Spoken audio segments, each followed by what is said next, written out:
संतोष मणि के तमाम पदाधिकारी लोग, मंच पे भी हमारा भाई, उनका नाम तो भूल रहे, शिरोमणि दुबे जी। ये राजनीतिक कार्यक्रम हमारे मुख्यमंत्री योगी आदित्यनाथ जी के कार्यक्रम में भी इनको मन संचालन, बड़े विद्वान व्यक्ति हैं। तमाम हमारे सभी संघ परिवार के सदस्यों, मैं आपका इस ऐतिहासिक धरती लखनऊ में आपका हार्दिक अभिनंदन स्वागत करता हूँ।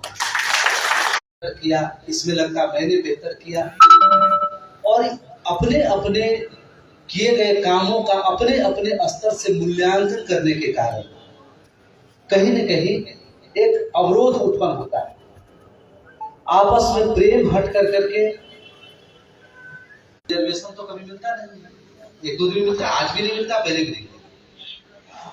रिजर्वेशन क्या होता है हम लोग जानते तक नहीं। तो सीट नहीं मिलने के कारण ट्रेन के जो गेट है जहां बाथरूम रहता है, उस बाथरूम के पास भी हम लोग बैठ के सफर किए। क्या आप सवाल रामचेत जी समझ जाते हैं, क्योंकि उस समय संगठन का जो गरीब मजदूर हम लोग कम संख्या में थे, उसी से जो चंदा चिट्ठा उपलब्ध हुआ, वहां पर ऑफिस बना। और कोई राजशाही जगह ऑफिस नहीं है, वो झुग्गी झोपड़ी जहां पर है उस जगह पर वो ऑफिस बना। और एक एक कमरे में पापा सदर बाजार से, दिल्ली के सदर बाजार से ठंड के दिन में, वहां कंबल बड़ा सस्ता मिलता था, 100-150 रुपया, वो लाते थे। और नीचे वही कम्बल बिछता था, ऊपर भी कम्बल वही ओढ़ा जाता था। और उसी कमरे में जहां 2-3 लोग सो सकते हैं, वहां पे 10-10 लोग सो। और मैं हमारा संगठन का झंडा मजबूत होगा, चंदा चिट्ठा का बेहतर व्यवस्था होगा, तो अपने महामंत्री जी के लिए वही गाड़ी हम लोग खरीदेंगे जो अभी जिस समय वर्तमान में कोई मंत्री चलता है, ताकि समस्या नहीं झेलना पड़े। वो तो गाड़ी उस समय स्कॉर्पियो रहता था। मंत्री दुख के समय में या कभी ऐसा परिस्थिति में कोई सा बात होता तो जीवन भर याद रहता। बहुत चीजें, उससे बड़ी बड़ी चीजें आते चल जाती, वो याद नहीं रहती। रामचेत जी और राम सवारी जी दोनों पहुंचे थे 2-3 लाख रुपए व्यवस्था करके। अब कैसा बड़ा खराब लगता है, हम लोग मंत्री जी के लिए स्कॉर्पियो गाड़ी खरीदे और हम लोग दिल्ली के श्री दुर्गा ऑटोमोबाइल, उस समय था मोती बाग में, वहां हम लोग पहुंचे। हम लोगों ने बुक किया और फिर पापा को हम लोगों ने, पापा नहीं चाहते थे कि स्कॉर्पियो में जो गाड़ी उसी से वही काफी है। हम लोग बड़ा मना करके कि नहीं मंत्री इस गाड़ी चलता, हमको लगता है मेरे महामंत्री जी भी उस गाड़ी से चले। तो हम लोगों ने वो सब करके उनको वहां से किया था और ये कारवां फिर चलते रह गया। फिर हमारे जो अधिकारी थे, मैं कहता था कि कुछ भी हो, चंदा का पैसा कम भी आता हो, तुम हमसे काट लेना, लेकिन तुम मजबूत बनो। तुमको उस स्टेज में जो एमपी चलता हो, जो जिस लाइफ से वो चलता हो, उस तरीके से मैं चाहता हूँ हर एक कार्यकर्ता पदाधिकारी हमारा मजबूत हो सके, चलने का काम करे, वो मजबूत बने। मैंने जबरदस्ती करके परवीन को कहा कि ये सेकेंड हैंड भी फॉर्चूनर लो। मनोज झा को बोला हमको चंदा नहीं दो, फॉर्चूनर गाड़ी दो, तुम दिल्ली में हम जहाँ भेजते वहां जाओ, तुम घर से। तो ऐसे ऐसे करके हम लोगों ने इस संगठन को बढ़ाया, उस पर काम किया।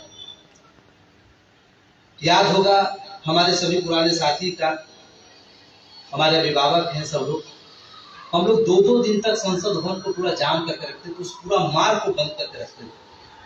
ठंड के दिन में आप देखेंगे कि दिल्ली में ज्यादातर जो है पेड़ पौधे लगा हुआ, हम लोग उस पेड़ को उखाड़ लेते थे जो हल्का सूखा रहता था, और पूरा रोड पर रात भर जला के वहां बैठते थे, बैठ कर करके वहां पर आंदोलन किया, सब कुछ किया। लेकिन उस समय की सरकार इतनी गूंगी बहरी थी कि कभी भी रेल मंत्री, रेलवे बोर्ड का कोई भी अधिकारी हमारे बीच में नहीं आता था। अंत में हम लोग भी मंत्री के पास वहां जाते थे, एक प्रतिनिधिमंडल बन। वो दौर और आज का दौर है कि आपका संगठन जब चाहता है उस समय रेल मंत्री के साथ बैठक करता है, रेलवे बोर्ड के चेयरमैन के साथ बैठक करता है।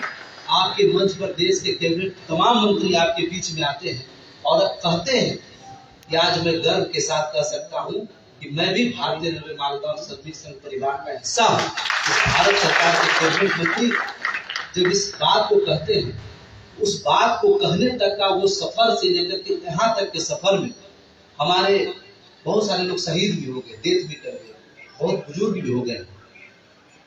आखिर अगर ईश्वर जी ने आज से 10 साल पहले आंदोलन में भाग लिया, पुलिस की लाठियां खाई और आज भी इस मंच पे यहाँ इस कार्यक्रम में मौजूद है, तो आखिर कोई जज्बा, इमोशन, संगठन के प्रति लगाव, भावना जो इनको यहाँ तक खींच के लाने का काम करता है।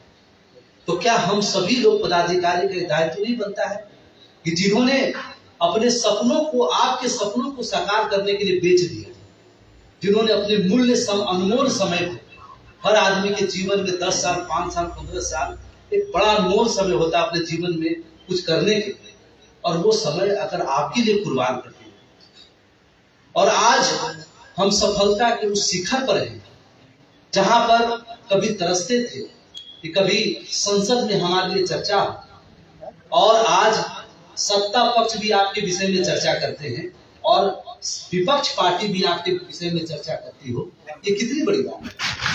इस मुकाम तक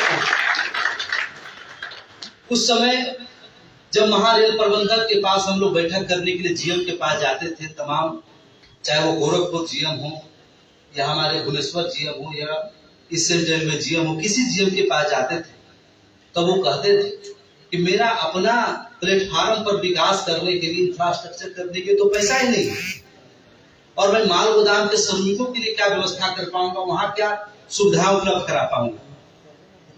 लेकिन लड़ करके आप सभी पदाधिकारियों को अलग अलग माल गोदाम पर क्या सिचुएशन है, वहां क्या रिपोर्ट है, सब अलग अलग लोगों से रिपोर्ट मंगवा करके और रेलवे बोर्ड के चेयरमैन के साथ बैठक करके और माल गोदाम के श्रमिकों के लिए तमाम इंफ्रास्ट्रक्चर डेवलप हो, वो भी रेलवे कर्मचारी की तरह वो दफ्तर उसके लिए हो, बैठने की व्यवस्था हो, एक स्वाभिमान के साथ जिंदगी जीने के लिए वो वातावरण मौजूद हो। इसके लिए मैं भारत सरकार से 17,000 करोड़ रुपया ला के सभी जीएम को देने का काम किया। जब उसी जीएम के साथ कभी संतोष मणि मेरे साथ गए, कभी बंगाल से हमारे साथी हमारे साथ गए, हमारे अनुपस्थिति में परवीन भार्गव जब डीआरएम से मिला तो सब लोग ने कहा कि सब पैसा आया हो, आप बताइए कहां पर क्या करना है, हम सब कुछ चर्चा करना। कहीं भूपेंद्र जाता है तो कहीं फीता का उद्घाटन कर रहा है, किसी कैंटीन का उद्घाटन कर रहा है।